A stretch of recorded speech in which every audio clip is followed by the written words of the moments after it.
6 minutes after 10. I am beaming from ear to ear because I am joined for the next hour by a national treasure, an incredible tactician, and someone who has advanced the game of football in South Africa in ways that very few have managed to achieve. The coach, manager of Banyana Banyana, Desiree Ellis. Thank you so much for joining us for this middle hour on the Eusebius McKaiser Show.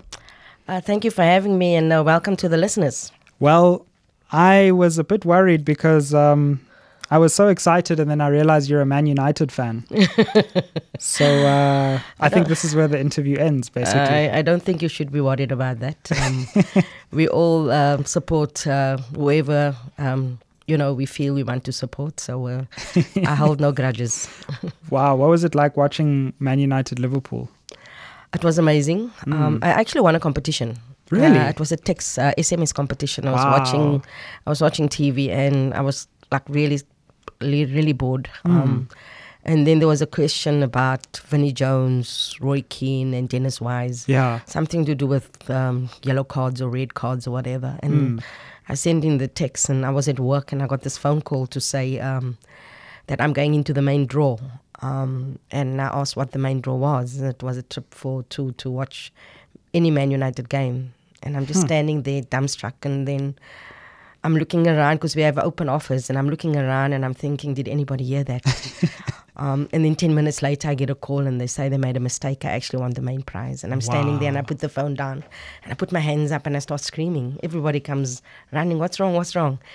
And I said I won this competition, and I called my brother, and I said, don't say anything to anyone yet, because, they're going to call me on the show, and then I'm going to, it's going to be live. They're going to call me. I'm going to go on the show, and then everybody will see, because I still thought it was a joke. And the next minute I get a call from my mother. So my brother called my mother.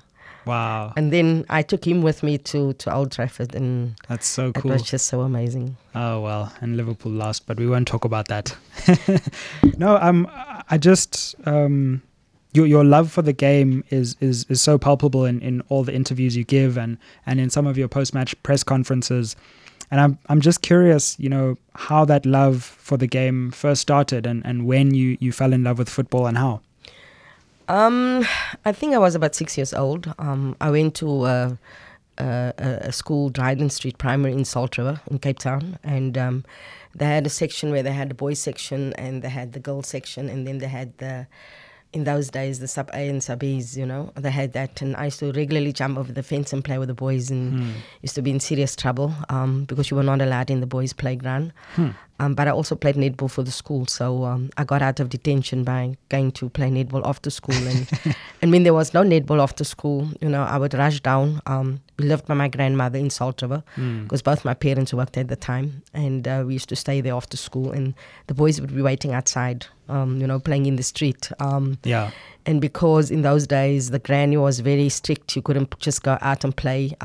Most of my cousins were boys. So we didn't only play football, we played other games as well, cricket, you name it. And we used to end up challenging different streets, but not in my wildest imagination back then could I think of all of this. Absolutely. Wow. How did did you become the coach of your street team as well? No.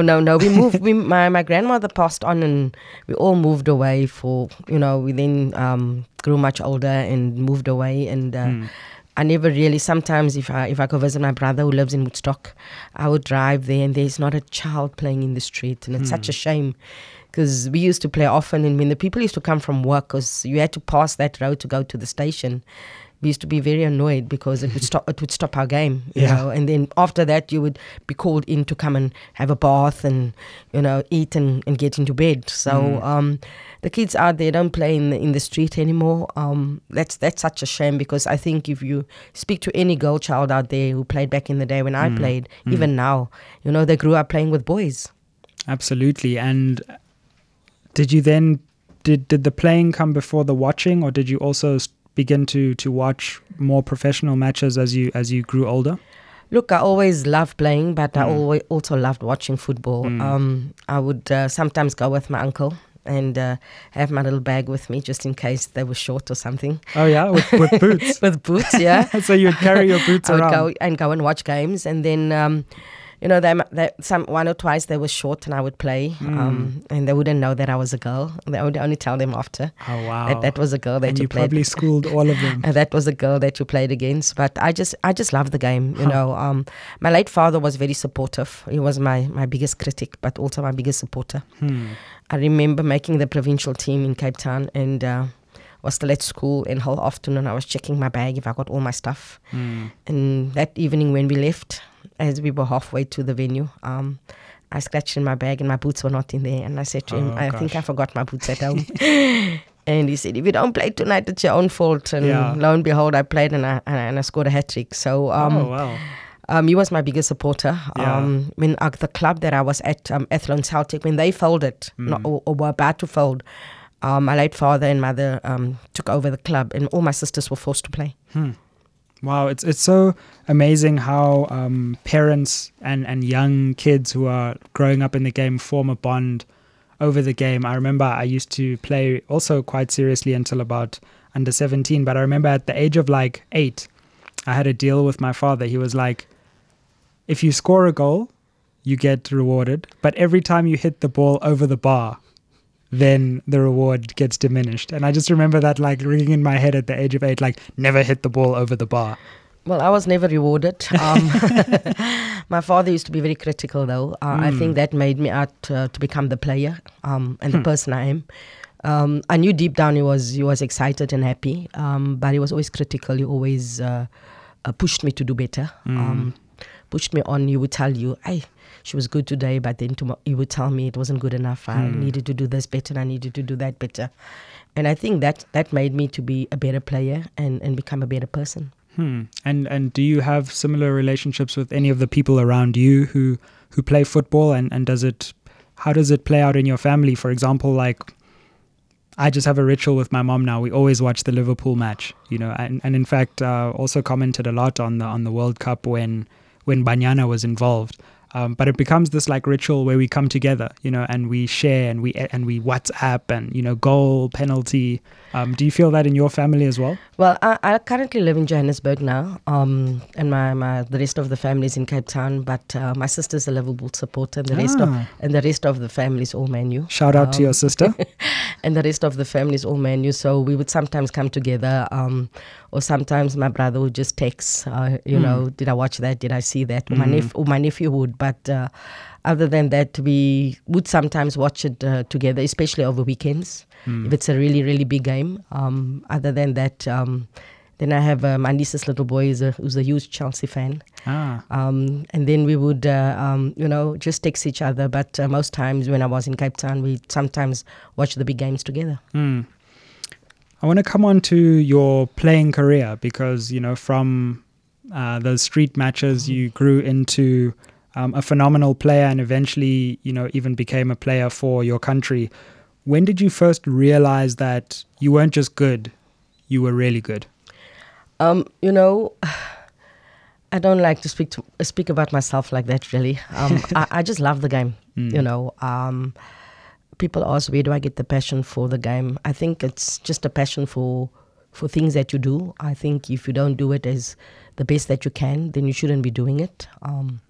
Because you shouldn't do anything in half measures. You know, you should just give it your all in whatever project you're busy with. And if you cannot give your all, then you shouldn't be part of the project. And I used to love training. I remember the many coaches that I had along the way. You know, we used to stay after training and do free kicks and do penalties and do shooting, etc. And the day that I didn't, that I looked for an excuse not to do it, I knew it was time to stop playing.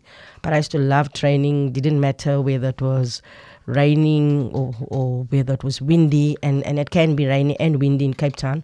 And it didn't really matter. And I just loved the game. And I wasn't fortunate to play at school though. But I used to regularly once a year play with the teachers against the boys, and that's where I was first scouted for the girls team. Wow. I didn't know back then that there was girls playing football. So when people tell me they don't know of girls, then I can sympathize with that. You know, and joined my first club called Athlone Celtic, and I remember going to the meeting, And standing out there, very flat-chested, because I was 15 and very short hair. And as they walked past, they kept asking, "Who's that boy? Who's that boy?" And then I left, and they came back. And my first game that I played, I was a substitute. I came on at halftime, and I scored the winner. And my dad was there, and he made so much noise that they asked him to come back and support them. This is the critical dad who is shouting on the sidelines. Yes, this is the critical dad, yes. So that's where it started, really, playing football. And for me, just playing with the boys in the street, I think that was the ultimate for me. I couldn't wait to get from school and play with the boys. And you're one of those rare people who's not only played for your country but also coached your country. What was the Banyana career like? What was it like, becoming part of a national team? Well, we got a call, and I remember I was working in a meat market in the storeroom, and I got a call to come and try out for the national team. Wow. And in those days, we traveled in a minibus, and I got there. I remember Terry Payne being the first coach. Oh, okay. And I made the squad as a vice captain. The first captain, Anthea, was also from Cape Town. I made the squad as a vice captain and scored a hat-trick on debut with 3 other players. I remember Kabuzita was the other. Hat-trick on debut, that's one way to announce yourself. We won 14-0 against Swaziland. Oh my goodness. Yeah, and we were sitting at supper, so everybody's got their own clothes on. And this lady walks in and she says, where's Banyana? Where's the South African national team back in the day? And Kabuzita, I remember telling her that, but this is the team. And she said, well, I don't know any of you. And as she walked out, Kabu said, you'll surely know us tomorrow. And we beat them 14-0. I scored a hat-trick, Kabu scored a hat-trick. And I remember co-midfielder Bertha King also scored a hat-trick. And we beat them 14-0. And that was the start. We didn't play international matches as often as they play now. And there was interprovincial tournaments every year where you regularly get selected or not. And along the way, I remember being dropped 4 times.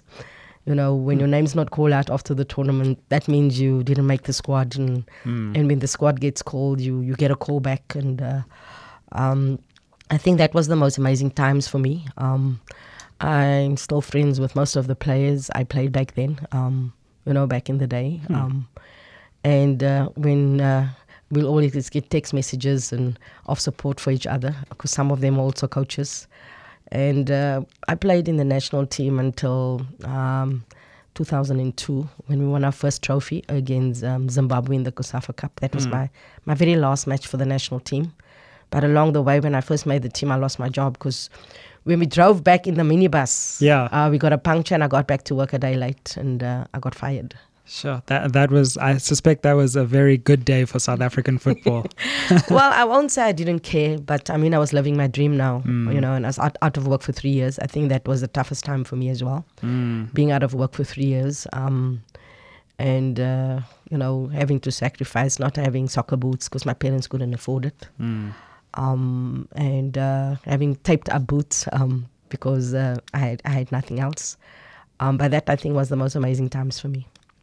Well, I can't wait to continue this fascinating conversation. We're in conversation with national treasure, coach of Banyana, Desiree Ellis. We'll be back with more stories of her love for the game, her footballing philosophy, and of course, those World Cup experiences after this break. And I'm in conversation with the coach of Banyana, Desiree Ellis. We're having such a great conversation. We've heard about how she developed her love for the game. Just before we left for the break, you were telling an amazing story about how even though you had risen to the heights of the national team, the resources were so low that you were still, driving back in a minibus, losing your job because you came back late from a tournament and, having to still keep taping up your boots and that kind of thing. And, looking at the heights that you've reached, it's easy to forget, particularly with the inequalities of resources in our sports, just what a battle you fought to not only uplift the Banyana brand and name in South African soccer, but just get to the level of success that you did. Look, we all face challenges in our life, and it's how you recover from that.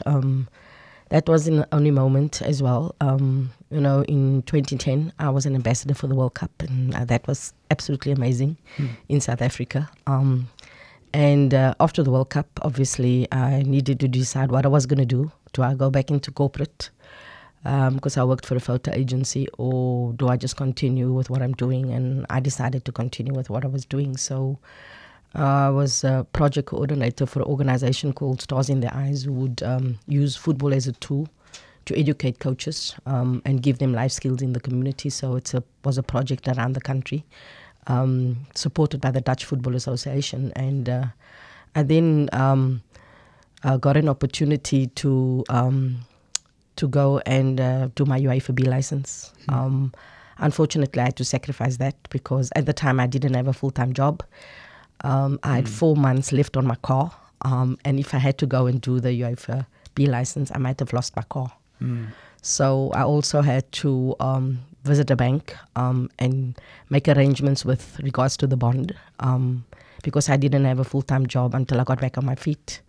So those challenges you face, but I think those challenges that you face is the norm for most people.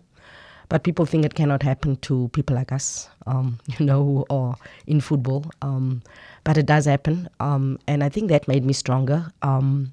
And sometimes the sacrifices that you make back then is part of the success later on in your life, and that's one of the sacrifices that I had to make. And the UEFA B license was fully paid for, but just not being able to get an income for 4 months would have meant that I would have been behind with my car. And those were the last 4 months that I needed to pay and would have lost that. So that's a sacrifice that I needed to make. Because as a coach, you've got to be mobile. You've got to be able to go places, and it wouldn't have been possible. And it's really, distressing to think that on the one hand, you're competing and eventually you go on to become a coach that competes at a world-class level. That's hard enough. But to have to deal with economic challenges and life challenges at the same time is nothing short of superhuman in many ways. There's been a big debate in our society as well because it has emerged how difficult it is for Banyana players who sometimes have to have separate jobs on the side. This question of just the inequality of pay and of resources. Do you have any thoughts on that? Look, I'm a technician. Unfortunately, my job is to coach. Sure. I leave all of that to the administrators, to the officials. But women's football in the country is not professional, and that is a shame. But we have a lot of players that are currently abroad, a few that were trying to qualify for the Champions League, and that will really help the national team. And it's anticipated that National League is going to start pretty soon. There's been fixtures out since for the weekend of the 24th. And that's very exciting. I'm looking forward to that. It's the 9 best teams around the country from each province, including Mamelodi Sundowns, Bloemfontein Celtic, and the University Club Champs, which are University of Johannesburg. That's the start of the National League, and that could be exciting times for our country. And I guess the professionalization comes with a need for corporate sponsorship, a need for people who have money in South Africa to recognize the importance and the brilliance of Banyana and the women's game in this country and actually come to the party. Do you have any thoughts on how we mobilize those resources to make sure that the game is funded in a way that matches the tremendous effort that's being put in, both from management, from technical staff, from video analyzers and players? Look, we've got a fantastic sponsor in Cecil, but they cannot do it alone. So we are always urging more corporates to come on board, to make to assist if that is possible, because it will only take the game to the next level. You look at the USA, for example, they have so many sponsors, but obviously their climate in their country is completely different to ours. And hopefully with all the successes of Banyana, we'll get more corporates to come on board and be part of it. But we've got to give credit to Cecil and the Football Federation for making opportunities for us to play some of the top teams in the world over the last 3 years. Sure. I think we've played the USA twice in 3 years. We've played the Netherlands 3 times. We've played Sweden, we've played France. So we've really played really top countries around the world. When I looked at the top three in the world, Netherlands, USA, and Sweden, we've played them. The only countries we didn't play, I think, in the last 16 was Italy and England. So we've played all those countries, and it shows that the federation is serious in assisting us. And do you feel like making sure that those games could happen was a big reason why we were able to go to that next level, get to qualification, because we kind of were able to see what the best in the world looked like even beforehand? I think that preparation was key, especially leading up to the qualification for the World Cup. I think the COSAFA Cup came at the right time as well, because it's a similar type of tournament. We played that in September, and in November we were playing qualifying matches at the AFCON. But I think the first game was the most important game for us, the Nigeria game. Any game in any tournament, or the first game in any tournament is the most important. And then the draw came out and that we played Nigeria, so it became even more important. And I think that was so key for us in winning that game and possibly getting the easier semi-final. That was a shock for us too. Ghana, being the host, got knocked out and we had to play Mali. And we were not going to underestimate any team, So the preparation leading up to that was really important. We even had the opportunity to play Chile, who'd also qualified for the first time for the World Cup. But the half of CONMEBOL will play off against the half of Africa, the runner-up in the Olympic final qualifier. So it was good to play another country and play away from home. And that was really challenging because of the time difference. Brilliant. Well, we're in conversation with coach of Banyana Banyana, Desiree Ellis, someone loved and revered across our nation. We're going to shoot to the headlines now and we'll come back with our discussion. Want to hear about that feeling of qualification, get some of her views, her tactical views on the game, and continue with her story. Back after the headlines. 33 minutes after 10, I'm Sizwe Mpofu Walsh in conversation with Desiree Ellis, who is the coach of Banyana Banyana and a national treasure. And we are also going to be taking some of your calls. So if you'd like to dial in, ask some questions, the number is 011-883-0702. Send us a WhatsApp on 072-702-1702. The video of our conversation will also be available on my YouTube page. So make sure you check that out, or on SMWX. So I really wanted to ask you about the moment of qualification, Banyana's qualification for the World Cup.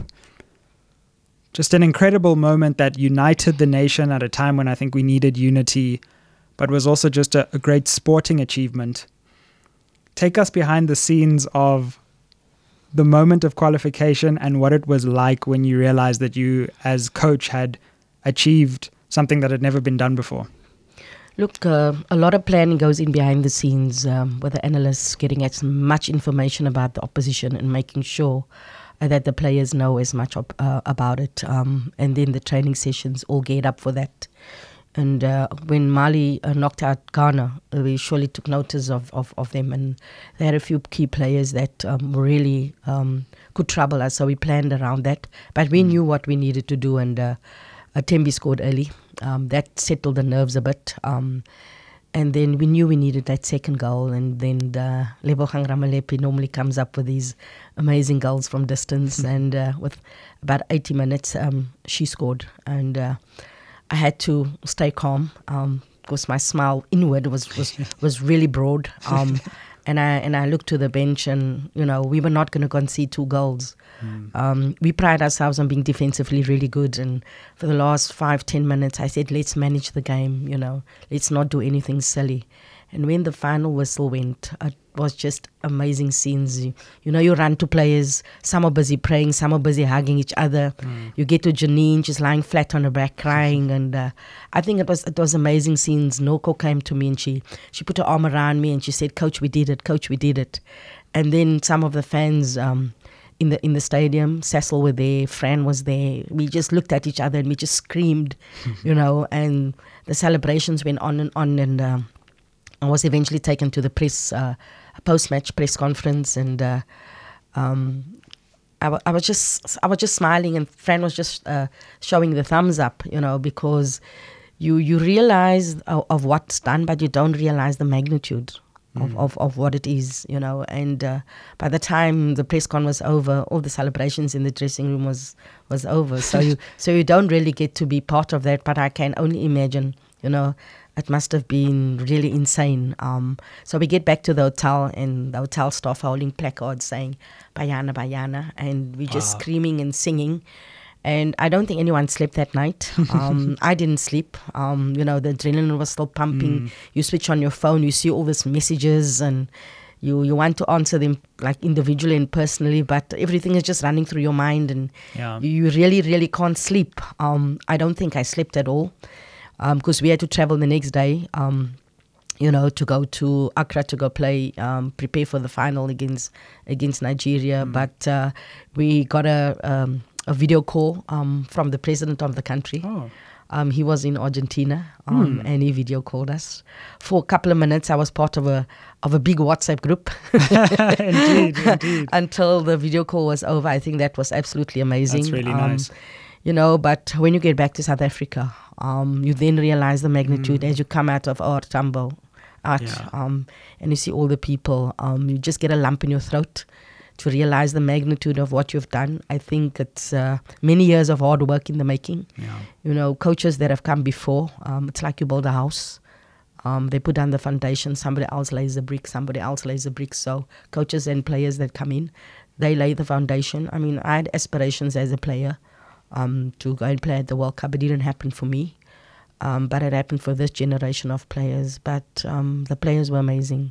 Throughout that campaign, they gave their all. We'd win the match, and it was very hard to contain yourself after winning the first match against Nigeria, and even more so after qualifying for the World Cup. But you still had a game to go, and the players were really focused, and they were absolutely amazing. People don't realize the work that goes on behind the scenes, the hard work that they put in, and together with the staff. I think I always say teamwork is dreamwork. We believe in teamwork. I think it's important because it's a team sport, and we all need each other. We all need that little bit from everywhere. The medical team making sure that we have players that are injury free. The kit manager making sure that we always look beautiful, etc. The bus driver being on time. That is so key. The manager running around and really being busy. And the players.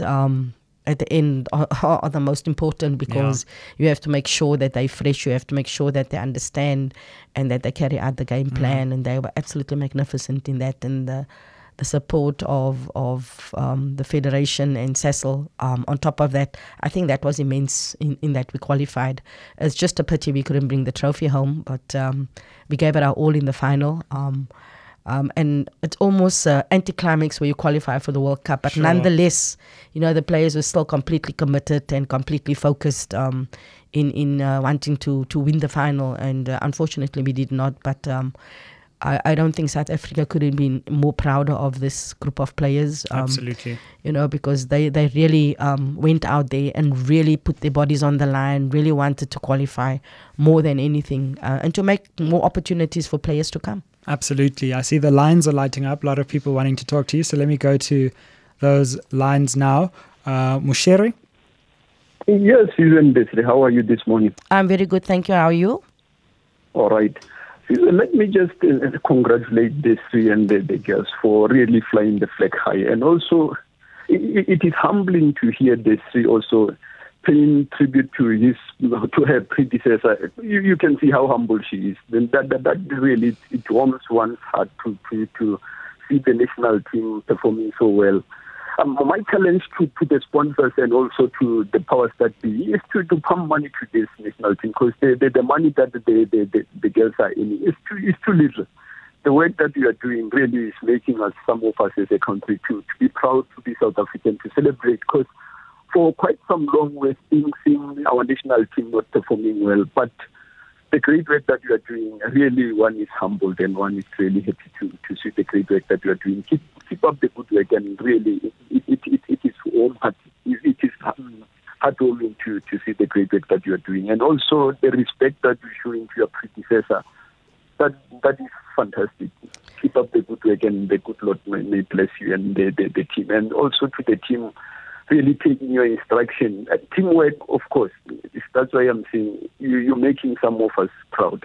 Thanks so much, Moshere. I'm going to go to Klein Boy, who'd also like to give a call, and then I'll go back to Banyana coach Desiree Ellis. Welcome to the show. Yeah. Welcome. How are you, man? Fine, thanks. I'm good. I want to speak to coach. My coach. Hi, how are you, Klein Boy? I'm good. I'm good. You know, you guys did us very proud. And I know it's difficult, especially for ladies, to be treated as equal as men. But you guys, you know, you overcome the obstacles without any leak that you guys are playing, but you managed to do well at the African Cup. You managed to do well in every game that you played. So it's like you're having a professional soccer league already. Thanks so much, Klein Boy. Look, you cannot not acknowledge the work that has gone in by the previous coaches. Joseph Mkonza was the first coach to qualify for a major competition, and that was the 2012 London Olympics. Vera Pauw qualified for Rio 2016, and our group qualified for the World Cup. And you cannot not acknowledge that, because that was the start of the process. And coaches that have come before, that they put in building blocks, not just them, but players as well, put in building blocks and made it better for the next generation to come. And hopefully this generation will make it better. Not forgetting our under-17s also qualified for the World Cup last year. Without major sponsorship as well. Without a major sponsorship, and we're hoping the under-20s can follow suit, But you've got to acknowledge work that has been put in by people. You cannot take the credit for yourself, and I never take the credit, because we are a team. We have a fantastic technical group and support staff, and that is key as well. I think that's a lot, just as important as the players. Obviously, the players are a little bit more important, but I think that is the most important thing. And I think teamwork was key for us. Teamwork was key in the essence that we always said, if the team does well, the individual will stand out. I want to talk a little bit about the experience at the World Cup as well. What a moment to lead a team into its first World Cup. What was it like to arrive? What was it like to play in some of the games? That moment when we went 1-up against Spain. Just take us through, what it was like to be the first coach to actually lead South Africa to a World Cup, and some of the things you learned through that process. Look, when we walked out for the game against Spain, that's when you really realize how big that moment is. The national anthem is played, and I'll use proper Cape Town language. My sister said, "You're going to chunk when they play the anthem." I tried to contain myself because it was very emotional. We were just hoping that the occasion don't overwhelm the players, which it did not. I felt that first 30 minutes, first 45 minutes, we were absolutely magnificent. Yeah. The girl from Tembi, she comes up with these amazing goals once in a while. She scored a similar one against Nigeria. And we could have gone 2-0 up, I think just after halftime, 10 or 15 minutes after halftime, we could have gone 2-0 up, and we did not. And we always knew that Spain would have a lot of the possession. And we never really look at playing defensive. Sometimes when you're under pressure, you become almost defensive, and we tried to urge them to push on, And I thought the two penalties, we were unfortunate. The one took a deflection and went on to Janine's hand, and I thought they would send that to VAR, and they did not. And the second one, it's a lot of debate around that, but I felt she'd kicked the ball and obviously followed through, but the player ran into her, and going down to 10 players and then conceding as well was always going to be difficult. And we tried to push on and got the third one against us, but that was a game to win, which we did not. And we felt if we won that game, maybe get a point against China, and then we threw. And then the game against China became a must-win. And we didn't create as many in that game. But we had a couple of chances and we didn't get the result we wanted. And then the Germany game was going to always be our toughest game. We didn't start well, conceded poorly, but I thought in the second half we had a couple opportunities where we could have got back into the game, and we did not. But I felt we gave it our all at the World Cup. You know, when you get an email from Jill Ellis before the World Cup and says, go out there, we know you know you got this, and you know, and then sending an email afterwards and saying, take some time out, just realize how well this group has done. Absolutely. You know, we might not have gotten the results we wanted, but I feel we're on the right track. You know, and then now getting the opportunity to go to the COSAFA, being without your overseas-based players. And strangely enough, the final against Zambia, we only had 2 players on the pitch that started the final last year against Cameroon. It was Rafil Bejani and Lebogang Ramalepe, and we've always used the COSAFA Cup to give players an opportunity. There were so many firsts, breaking the Banyana record, of which I was part of. Yeah. That was a challenge because we were leading 6-0 at halftime, and I said to them, why not go for the record? You know, that's one of the lessons learned from the World Cup. The USA played Thailand, and they put a marker down by beating them 13-0. And we didn't know what to expect from Comoros, and we were 6-0 up at halftime, and I said, let's keep up the intensity, you know, but let's try and break the record. And in that, we broke the COSAFA record as well. Tisetso scored the first goal of COSAFA and the last goal of COSAFA, and those are our first 2 goals for Banyana. Wow. You know, Bambanani had scored 3 goals in the tournament. That was her first goals for Banyana. You had Ngokolo coming on as a substitute from the under-20s, and she scored her first goal. Refiwe scored 4. You know, so there were a lot of firsts. Amanda Mtandi got a first hat-trick for Banyana. You became someone who had both won it as a player and a coach. Yeah, which you conveniently leaving out. You know, so there were a lot of firsts, but it's never about me. It's always about the collective. Because the minute it becomes about one individual, you know, then we're there for the wrong reasons. You know, it's always about the collective, and by giving players an opportunity, we always also make the pool bigger, and it was good preparation for our Olympic qualifier coming up later this month. I want to ask a little bit about your philosophy on the game. You know, to learn at the feet of someone whose tactical understanding is so deep. You know, I heard you talking about always trying to stay on top of the latest trends in football. What is your philosophy of play? What principles do you like to instill in your teams, and how has that evolved over time? Look, we're not a tall nation, you know, and our strength is obviously to put the ball on the ground and play. And it's still a process where we want to move the ball around quickly, and we want to move off the ball.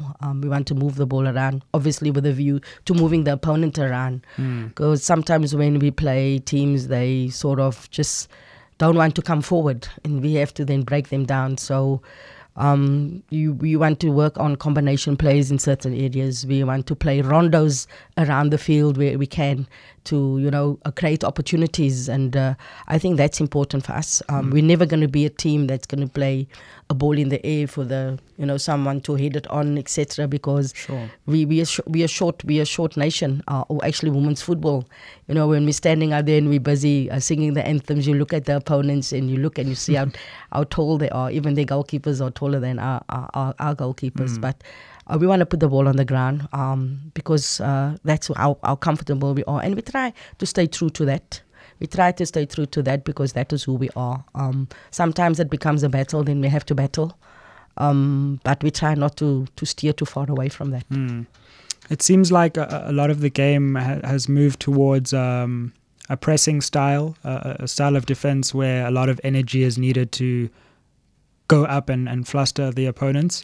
What do you make of that development of like this new trend of pressing and high energy football? Well, you know, it's got a lot to do with conditioning as well. Because if you're not in a good physical shape, you cannot do that for the duration of the game. But we always try to win the ball back as soon as we lose it. And if it's higher up the field, even more so, because it gives you an opportunity to create a goal-scoring opportunity.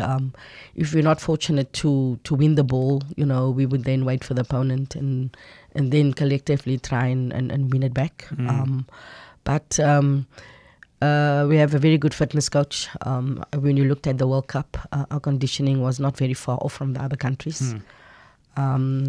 You know, and that helped a lot because we needed to be really fit to be able to compete And I think if you play this pressing game, you really, really have to be in top shape. And it has to be done collectively, because if one person is late, then, they just play around you and get out so easily.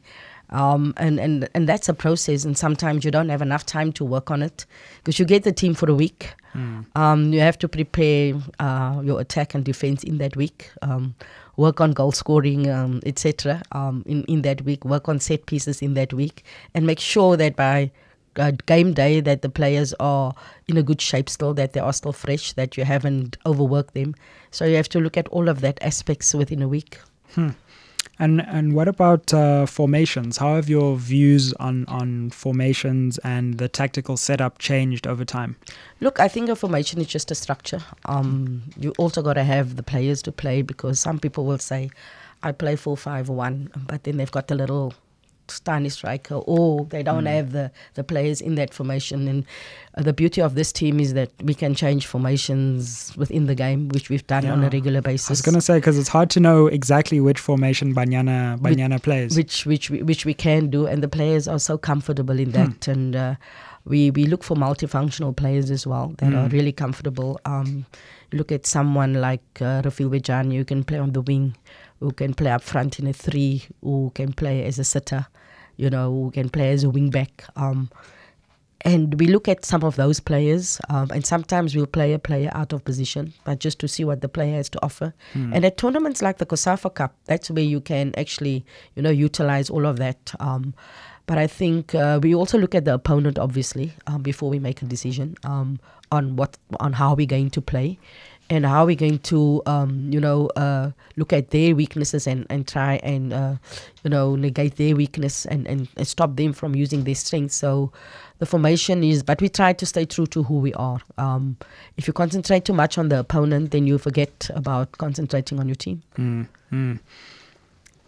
How do you try and get better? And how did you do it as a player? For some of the players listening and some of the people who might wish to go into management, what are the kinds of things you do to try and improve, to try and stay on top of your game?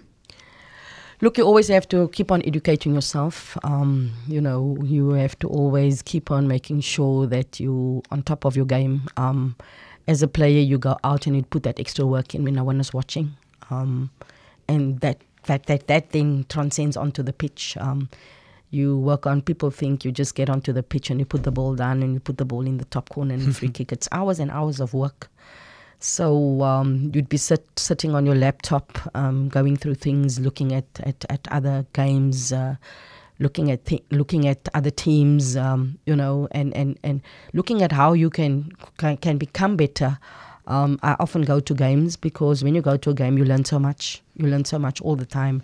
A coach would play a 4-4-2 differently to what you would play a 4-4-2, for example, and you go and you say, oh, that's quite interesting. Maybe I can look into that, But we also have a technical group at SAFA where you interact with the other coaches. I think that's so key, that you interact with the other coaches.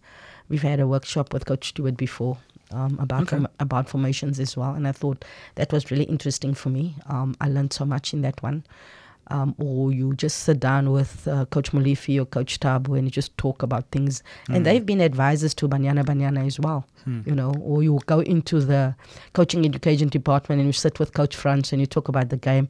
And the next minute, you're on a flip chart. You're busy, both of you are on a flip chart and you're busy chatting. So I've been fortunate that I had that support and that I could fall back on that. And sometimes coaches feel that they don't need to fall back on that. But I think, it's better for me as a coach to be able to fall back on that, because you learn all the time. You never know too much. And in that way, the team grows as well. Players will come and say, can we try this free kick? Can we try that free kick? Because, it's important. Like I say, it's a team effort and it's a collective effort. And I think everybody plays its part in that.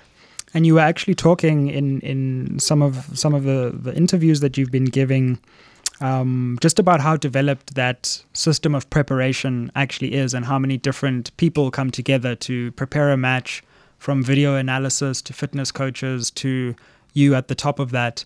Take us through your preparation process and what it's like to prepare for an important game or any game. Look, we come in and we'll sit as a technical group and work out the training for the week.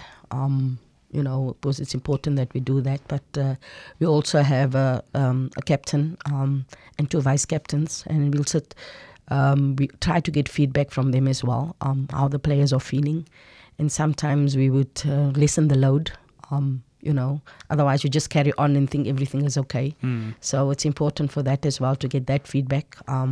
So you work on your defensive side, you work on your attacking side, and in the meanwhile there's individual analysis where you look at the training and players fetch the training or players fetch the game of the opponent and have a look at the game, and you break down the game as well. That is where the performance analyst comes in. Break down the game. In defense, how do they defend? In their build up, how do they build up?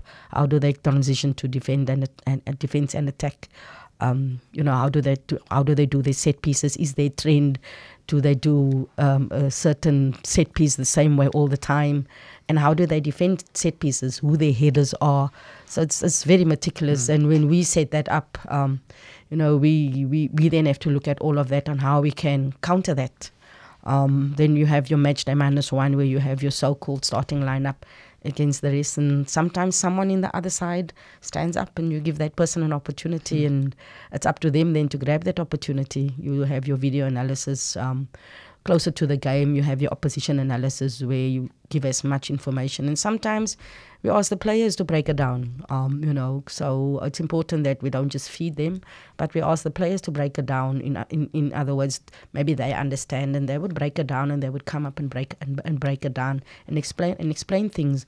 And then in the pre-match meeting, we go into a little bit more detail, not too much, of what we should be doing on the pitch, and what we should be stopping, etc. Well, it's been such a great conversation. Still so many questions that I want to ask you, but we have run out of time. I guess we'll have to watch and see what is in store. But it's been really great to host coach of Banyana Banyana, Desiree Ellis, someone who has enlivened our lives as South Africans, revivified our energy for football in many ways, and brought a smile to the face of so many South Africans. It's been so great hosting you and having you. Thank you so much for joining us on 702. Thanks for having me. Thanks for watching the content. Like, share and subscribe on all platforms, smwx.co.za to join the WhatsApp channel. And let's build a new conversation for a new generation. I hear you.